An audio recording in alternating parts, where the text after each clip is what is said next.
What's up everyone, this is Christopher for ChinaMobileMag.com and today we are having a look at the PiPo W1.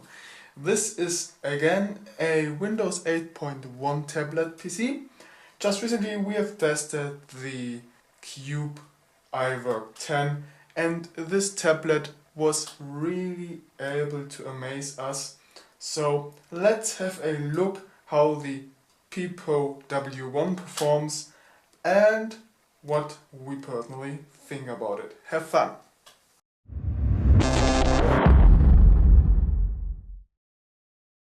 So as usual we start with the accessories that come with the tablet PC. Let's first start with the box. This is it, and as you can probably see, this box is pretty much a lot smaller than the one the Cube iWork 10 comes in. Here we see the PiPo logo on top, the W1 imprint, a picture of the tablet PC with a white type cover, a Windows 8.1 logo, and again some information regarding the hardware, the screen with 10.1 inches, resolution of 1280 by 800 pixels, IPS, and the Intel Bay Trail logo. On the rear we find some additional information regarding the tablet's hardware, something about the package content and some more information regarding the product, and that's pretty much it.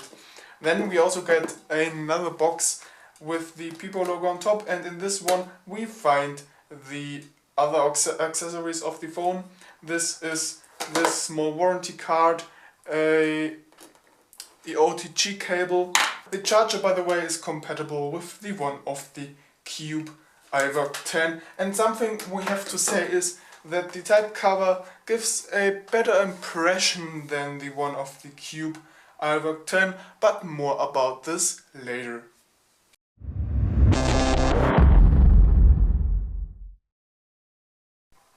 So let's have a look at the design of the tablet, and here you can't notice any difference on the front. It's looking completely the same as the Cube iWork 10.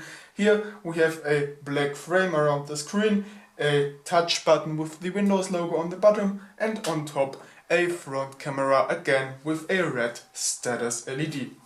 Turning it around, you immediately notice that it is looking different on the rear. The Cube iWork 10 was made from plastic and just had a little metal panel on the rear.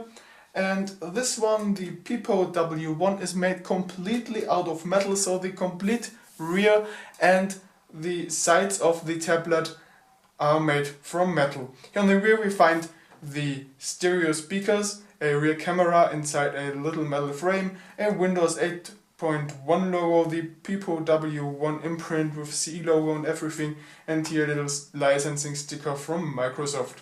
Let's have a look at the sides of the tablet, and well, this is probably the same as with the Cube iWork 10. Here we find a charging LED next to the power button, a 3.5mm headphone jack, and mini HDMI port, a micro SD card slot, a mini USB OTG port, a microphone opening, and the port for the charger.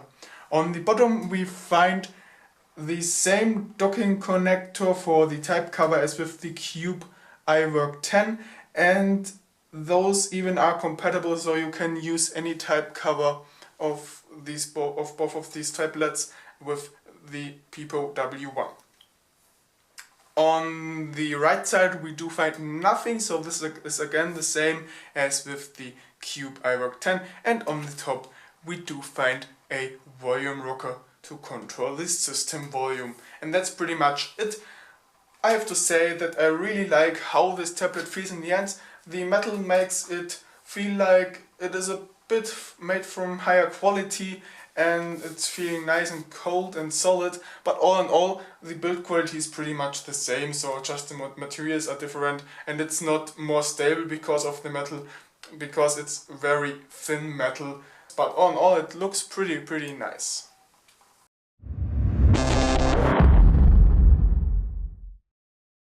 Okay, now let's have a closer look at the type cover, and as I already said, this one is pretty different from the one that came with the Cube iWork 10 or the one that we have ordered with the Cube iWork 10, because this one is part of the accessories that come with the tablet. With the Cube iWork 10 you have to order it separately and have to pay for it extra, so that's better here. And the quality of the type cover seems to be a bit better at the first look, because the lid is made from synthetic leather, so that this is a lot more stable and, well, feels nicer. And also the rear, this was made from felt with the Cube iWork 10, and here it is made from metal, same material as the rear of the tablet. So this is a lot more stable and you actually can work better with it when you put it on your lap. So let's flip that open, and here you see again the docking connector for that comes to the tablet. This is working the same as with the Cube iWork 10, as I already said. And here we see the keyboard of the type cover, and this is a little different from the one that came with the Cube iWork 10. The buttons are a little bit smaller and are not rounded. To be honest, this is not as good as the one that came with the Cube iWork 10, because the smaller buttons make it harder to type on it. You do a lot of typing mistakes in the beginning, but you actually get used to it. So, well, you have to decide what you like better actually. We also see a nice little button here that can disable the touchpad. And, well, keyboard touchpad, let's come to the touchpad, and this looks a little different as well. The Cube iWork 10 type cover had physical buttons for the touchpad. This isn't the case here, but actually this touchpad here supports multi-touch, so you can scroll with 2 fingers and all that stuff. That's pretty nice, but it is not as precise as the one that came with the Cube iWork 10. So, well, it's probably again a thing of taste. All in all, we have to say that you can work very well with this type cover, but in my opinion the type cover of the Cube iWork 10 feels a little bit better and has a better handling, even though it's missing multi-touch.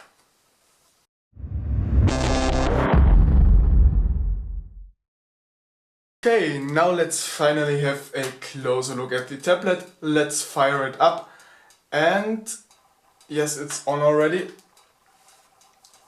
Well, let's first have a look at the hardware specs, and here I have to say it is pretty much the same as the Cube iWork 10, but with some differences. Here we go. We have again an Intel Atom Bay Tray TCPU. It's a Z3740D chip, and it is clocked at 1.33 GHz or 1.8 GHz in turbo boost mode. So this is the same chipset which came to use in the Cube iWork 10.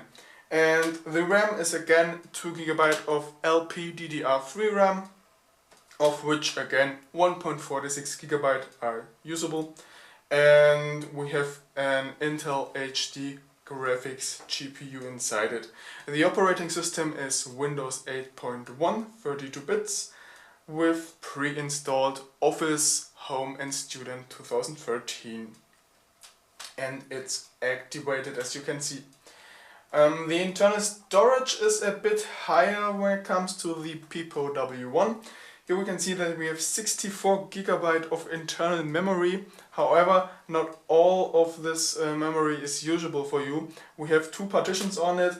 One Windows C main partition with 42.9 GB of size, and one recovery image with 14.6 GB of size. On the main partition we have 37 GB free when we unbox the tablet, and now after several days of use we have 25.2 GB of free memory. So this is still more than with the Cube iWork 10, but actually the difference is not that huge. That being said, let's move on and immediately have a look at the performance of the tablet PC. And for this we are looking at some benchmarks that we did run on the tablet.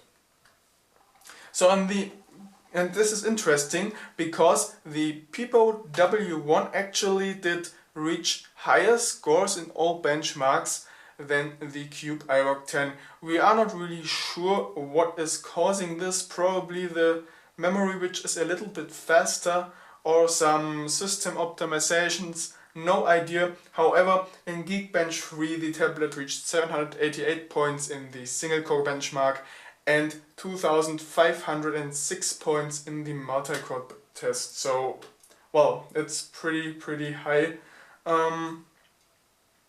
And in 3D, not 3D Mark, PC Mark 8 Home Accelerated 3.0, the tablet reached a score of 1138 points. So this is again a lot higher than the Cube iWork 10.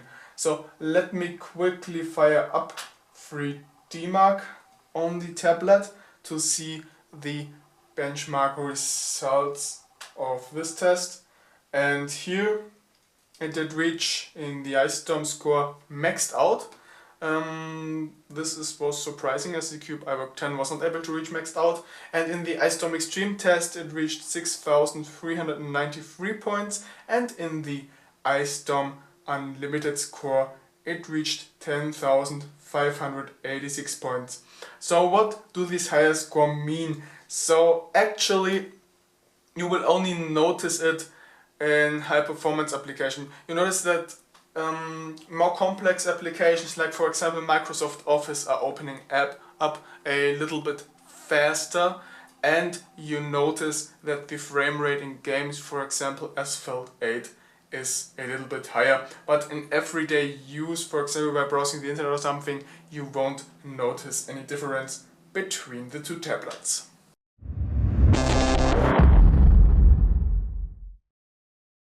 Okay, you probably were asking, did he forget about the screen? No, I did not. Now let's come to the screen of the tablet, and actually there is again not much difference between the PiPo W1 and the Cube iWork 10.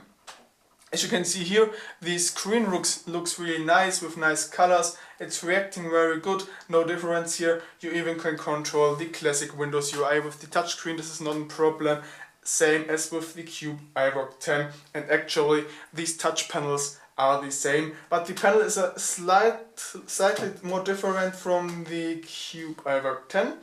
The colors are a little bit more intense than with the Cube iWork 10, and in my opinion also the contrast is a tiny little bit better, and the brightness is as well. So what does this mean? Well, it doesn't make any difference in everyday use. It is probably again a thing of taste if you like a bit more intense colors or more natural colors. The difference is not that huge, so most of you won't even notice that, I think, and the higher brightness is also not making any difference when using it outdoors. So let's have a look at the viewing angles, and here you can see those are pretty much perfect.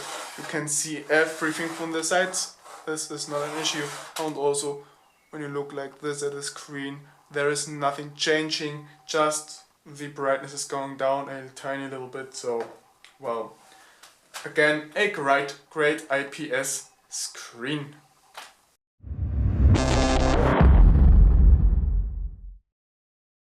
Okay, let's have a little look at the tablet's performance in everyday use. And let me just scroll around a bit through the menus, and here you immediately see that everything is running very smooth and fast. There are no lags, no issues, nothing that would bother me.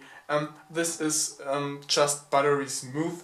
And well, let's open some desktop apps. First, let's start with the Google Chrome browser. Here it's open, not an issue. Let's open up ChinaMobileMag. .com, and here you were able to see that I have some issues typing on the keyboard from this angle, just because the buttons are so tiny and I have pretty large fingers, so well, it's kinda hard. And as you can see, we have pretty large side and it's still running very smooth. We also can use the screen to scroll around, and of course also 2 fingers on the touchpad, as you can see here. Okay, this is working great already, so let's open up a more complex app, for example Microsoft Excel 2013. So let's fire it up and see how long it takes to load. And here you see the splash screen already popping up, and boom, we are in. So let's open it. Some demo, well, PayPal invoicing sounds interesting. Let's double click on it and create a new document out of its little table. Okay, there it opened up. Works nice. I can again scroll with 2 fingers on the touchpad, scroll around with 3 fingers on the screen. Here we have item 1, description 1. Let's just change the quantity to 3, the unit price to 133, and we see immediately it calculated the whole thing. So, wow, it's working completely flawlessly. And let me just show you control of the user interface through touch. It's working also perfectly fine. Insert function. Okay, here we see a normal Windows window and can scroll around here, choose something. I also can open up the classic format cell option here, and you see I can perfectly move around here. Let's create some border around this. Here we go. It's working perfectly fine. So you can, when you get used to it, you can work flawlessly with the tablet. So to do some multitasking, let's open up several modern UI apps. For example, the Internet Explorer, the Bing News app, here it is, and what else we have? Let's open up Bing Maps as well, and you see everything is opening up pretty fast. We can switch through the apps without any issue, and we can, for example, also use the Bing Maps in split screen mode. Let's move that to here, and here we open up the Internet Explorer. Now let's open up wikipedia.org, and as you can see, this is working really nice.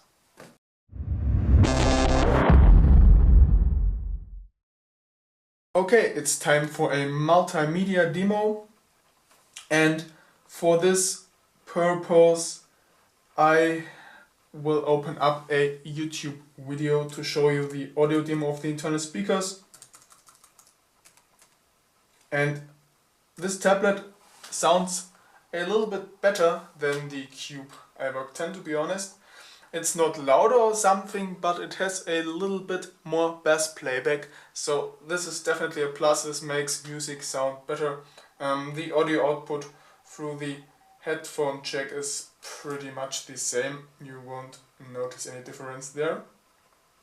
So let me open up no copyright sounds. Let's play this one.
Okay, enough about playing around with the tablet, let's come to some plain hard facts. First, about the reception quality of the tablet PC. Let's come to Wi-Fi reception quality, and here I have to say that the tablet is a little bit worse than the Cube iWork 10. The Cube iWork 10 had a flawless Wi-Fi reception quality everywhere in the house and even outside in the garden. This is not the case here, and the reason simply is the metal housing of the tablet. Well, reception quality of Wi-Fi is not bad actually, but it is not as good as the one of the Cube iWork 10. We occurred some signal losses outside in the garden. Inside the house it is working flawlessly, and yeah, well, can't say more about it. It is working, but outside you can get some issues. So let's come to Bluetooth, and here I have to say that the reception quality or transmitting quality is pretty much the same as with the Cube iWork 10. We've got like 20 meters of range under free view, which is the same as with the Cube iWork 10. So next, battery life of the PiPo W1. This also is not as good as the battery life of the Cube iWork 10. It has pretty much the same battery to the lithium polymer cells with 3950 milliamps each, and well, still the battery life is not as good. Let me tell some application specific benchmark results. We reached around 6.5 hours for video playback from the local memory and 3.5 hours of streaming and like 8 hours of office work. So this is still an amazing battery life for such a tablet PC. But well, again, it is not as good as the Cube iWork 10. Regarding the front and rear cameras, I have to say that the quality of the front camera is the same. It's pretty bad, while you won't take selfies with it, but it is usable for video chats and so on. But the rear camera has surprised all of us here at ChinaMobileMag, to be honest, because the quality is actually a lot better than the one of the Cube iWork 10, and the reason for that simply is that this camera supports autofocus. This was not the case with the Cube iWork 10, so the PiPo W1 definitely has a plus here.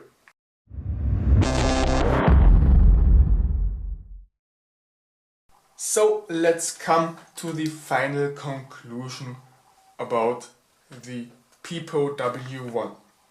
Is it a better tablet than the Cube iWork 10, or is the Cube iWork 10 better than the PiPo W1? Well, this question is really hard to answer. In my opinion, the PiPo W1 and the Cube iWork 10 are pretty much the same. Which one you like better or which one you should purchase is, well, a thing of taste. If you really like the design of the tablet, the metal housing, and don't mind the shorter battery life and the type cover, which is a bit well, worse for productivity use because of the imprecise touchpad and the keyboard that definitely has some flaws, then you should probably buy it. But if you are really working with a device like this, then you should probably get the Cube iWork 10, as it simply has the better touchpad, even though it lacks multi-touch, the better keyboard and the better battery life. So, well,